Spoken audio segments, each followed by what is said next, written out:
Arizona Cardinal fans continue to get terrible news in this terrible 2025 season, and now we got people saying the Arizona Cardinals should trade away Marvin Harrison Jr. All that and so much more. Let's get started.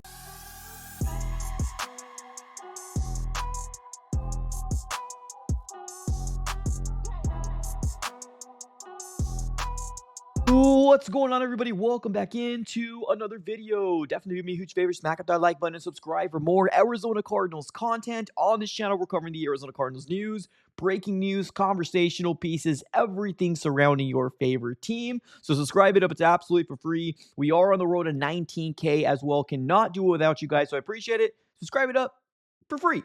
All right, ladies and gentlemen, appreciate you for tuning in. Let's dive right into it. Today, we're going to be diving into some news that are already confirmed by Jonathan Gannon, as well as we're going to be talking about a conversational piece. I want to make it clear, no reports, no rumors, nothing out there, just a straight conversational piece about a guy that I like to listen to saying that he would consider trading away Marvin Harrison Jr. More on that a little later on. But let's dive right into exactly what I want to talk about first, right? And that is straight up news for the Cardinals. And Jonathan Gannon spoke to the media earlier this morning, and he ended up confirming that Paris Johnson Jr., yes, 6th overall pick for the Arizona Cardinals, has been ruled out of the Week 15 matchup versus the Texans. And ladies and gentlemen, this is another shot to Cardinal fans that have really been sticking through this injury prone of a season. Like, any news that we get, there's no good news. There's no breaking news. The Cardinals trade for this guy. Breaking news. The Arizona Cardinals did this, and that. No. Breaking news. The Cardinals are landing somebody else on the IR. Breaking news. This guy is missing another week. Like, that, unfortunately, has been the circumstance of 2025. And to be real with you, Monty Austin-Ford in this regime really hasn't given us much to get excited about, right? In these 3 years and what we've been kind of hearing and seeing, it's been very, very stale of a 2025 season. And unfortunately, it has been riddled with injuries. Now, going back to Paris Johnson Jr., missing Week 15 versus the Texans, he's going to be missed. Oh, absolutely. He is going to be missed. This is not something that you want to wake up to, because the Houston Texans are a very good defense. Oh my God. This is probably the most physical defense I've seen in a very long time. And the O-line for the Cardinals right now is already dealing with issues that they're not very good.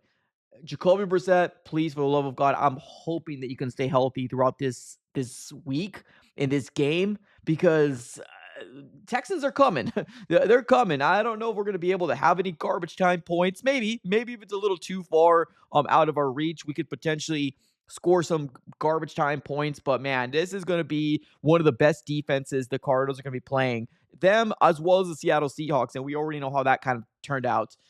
This is going to be brutal. It really is. Now, we don't really know the extent on how long he's going to be missing. We did see a report by Ian Rappaport. I believe it was yesterday, if I'm correct. Yeah, the report came out yesterday. And it came out from Ian Rappaport that he is going to be week to week. So it seems like the issue that he's dealing with is a sprained MCL is what he's dealing with. And they said he's week to week. Let's be realistic, ladies and gentlemen. This is our franchise left tackle.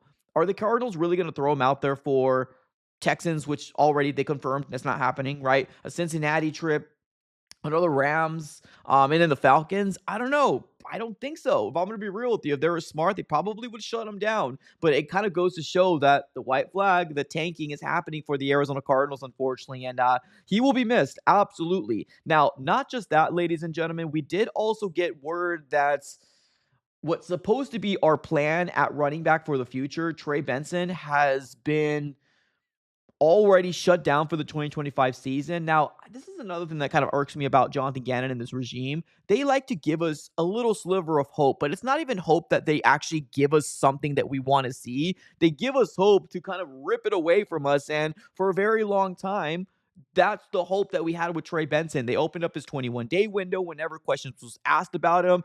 All they told us was he's getting closer, he's progressing, and now it comes down to, oh, he's not ready for football activity. Oh, he's not ready. We're shutting him down. His 21-day window is closing. We're not activating him. Tough noogies, right?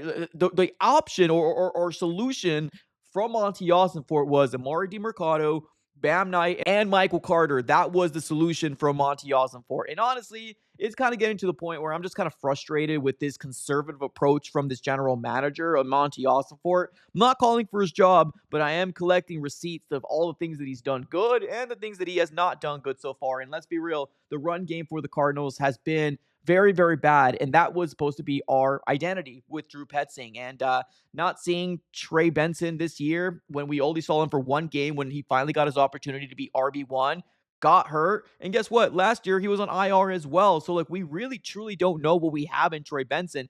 Is he going to be running back number one? Can he stay healthy? Or we're going to have to start looking at a potential late round pick in the draft, or maybe bringing in somebody via free agency. We don't know exactly what we have in Trey Benson. It just opens up more questions for Arizona Cardinal fans that are already dealing with this terrible, terrible season. And we all just want to simulate through. Let's get done through this year and let's see what the Cardinals decide to do in this offseason. But right now, just another cherry on top of the ice cream of what is this SHIT show of a season. Trey Benson will not be playing another snap for 2025. They're shutting him down and just, I guess, continue the tank, right? But all right, ladies and gentlemen, let's move on over to this next topic. Actually, let me give some love on over to the sponsors of the AZ Sports Fan here on YouTube first. That's going to be none other than Sleeper, proud sponsors of the AZ Sports Fan throughout the entirety of the 2025 season. The NFL season is here, which means you now have a chance to 100 times your cash on daily fantasy football. Pick on stats for stars like touchdowns, passing yards, receiving yards, and fantasy points, and more for up to 100 times the payout on Sleeper. Get your picks right, and you can win big. Use promo code AZSF, and you can get up to a $100 deposit match on your first initial deposit. Terms and conditions do apply. Everything will be in the description below of the video. And on top of that, you will also be getting a free $20 just like that. No deposit needed. Make sure you check out Sleeper, proud sponsors of the AZ Sports Fan throughout the entirety of the 2025 season. All right, ladies and gentlemen, let's move on topics here. Let's talk about what you probably all clicked on this video for, right? And that is Marvin Harrison Jr. I ended up hearing John Gambadoro of the Burns and Gamble show on 98.7 Arizona Sports saying this yesterday, and it got a lot of Cardinal fans talking, either agreeing or not agreeing with them, but I kind of wanted to put my own 2 cents on this whole situation, and let's dive right into what John Gambadoro of 98.7 Arizona Sports ended up saying about potentially what he would do with Marvin Harrison Jr. I consider trading Marvin Harrison Jr. Huh. If I could get a haul for him. Wow. Wide receiver needy team. I like Michael Wilson. All right. He then goes out and to basically explain that Michael Wilson, when given the opportunity, has really shown very, very good promises about potentially being a number one wide receiver. And that just kind of goes to show like how bad this coaching staff truly is, because if you really finally only saw this by year 3 that he has the capability to be this guy, and we're talking about crazy numbers. Like, we're talking about Jamar Chase, Jefferson type numbers. We haven't seen this with Marvin Harrison Jr. in the small sample size that we've seen. Now, keep in mind, Michael Wilson's in his year 3. Marvin's going into his year 2, and unfortunately right now he's dealing with the injury bug as well. Will we see him for the remaining of the year? We don't know. It's day to day. It's week to week. We don't know if Marvin Harrison Jr. is coming back, but this seems to be the consensus of what I guess his argument was about potentially trading him away to a quarterback needy team. Now, if the Cardinals were to do this, of course, it kind of makes more glaring needs about wide receiver number 1 or wide receiver number 2, wherever you have these two guys ranked. If you think Michael's up here and Marv's here, whatever the situation is, to me, it just kind of opens up more glaring holes, right? Because let's say, for example, the Cardinals do trade him away for a first round, second round pick. Like, you just lose the value that the Cardinals ended up using a 4th overall pick in 2024. Now, I get it. With what we were promised and what we thought we were going to get with Marvin Harrison Jr., it hasn't come into fruition. Like, let's be real here, right? Now, with what he's done in the offseason, bulking up, getting a little bit more physical, we are still seeing things that are making us throw our heads into a wall, right? Like, oh my God, Marvin Harrison Jr., you're supposed to be that 4th overall pick. Why aren't you blossoming into becoming that guy for the Cardinals? And I get it. I get the frustrations all around. Now, whether it's because you wanted to get an offensive lineman or you wanted to get somebody else other than Marvin Harrison Jr., whatever your reasons are as to why you think, A, the Cardinals should trade him, or B, he's not the guy that we all thought he was going to be. And you're right, he's not the guy that we all thought he was going to be. But to me, I just think it's a little too early to have these conversations. We're talking about a year and a half in his career, and I don't want to use the excuses as yes, he's he's too young, but like he kind of is. Like and no, he's not the guy that we were promised. He's not the polished wide receiver. Your Jamar Chase, your Justin Jefferson. He's not that guy.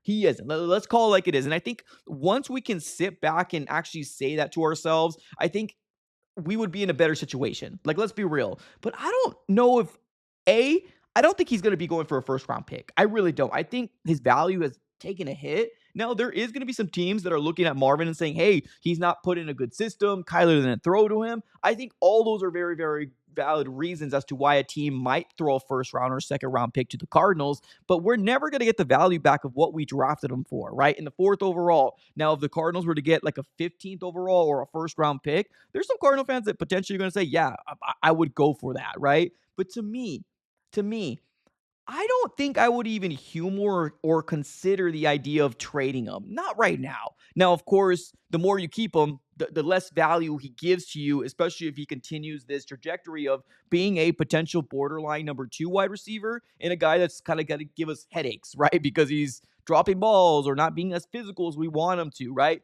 But I don't know. I'm kind of in the stance right now that I wouldn't humor this. Now, of course, it's not my decision. It's Monty Ossenford in this Arizona Cardinals regime. I don't think they will trade him, right? And I want to be clear. We mentioned this before. There's no rumors, there's no reports, there's no anything. This is a conversational piece based off of what John Gambadoro of Arizona Sports ended up saying. He says he would consider trading Marvin Harrison Jr.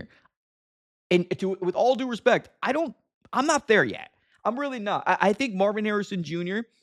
Was he thrown into the light of you're the number one, fix this, you're the number one guy? I think he was. And it's the same thing that this Arizona Cardinals organization does year in and year out, right? Kind of same thing with Kyler Murray. They threw him in there and said, hey, save this organization from ourselves. We did the same thing with Marvin Harrison Jr. You're the fourth overall pick. You're generational, quote unquote, talent. Fix this wide receiving core.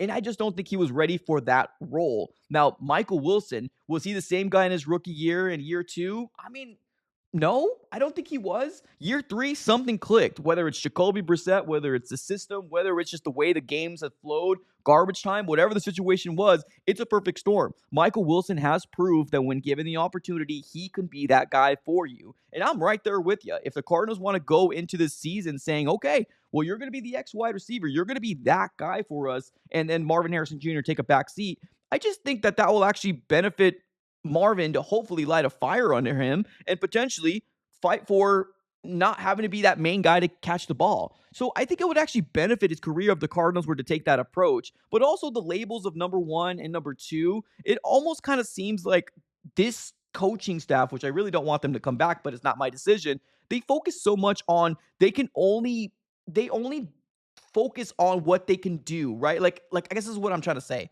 Like if the question is why aren't we getting Marvin Harrison Jr. involved? They do everything they can to fix that, but they don't fix this. They don't fix that. It's like they can only work on one thing at a time, and it's all based off of baby steps. And that's one thing I don't like about this coaching staff or this, I guess, the way this regime has functioned so far.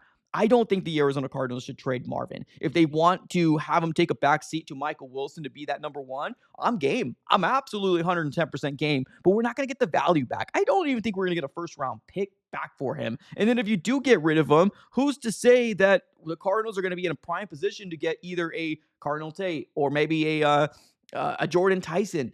And Jordan Tyson is dealing with his own injuries, right? In ASU, which I'm a big fan of him, but can he stay healthy?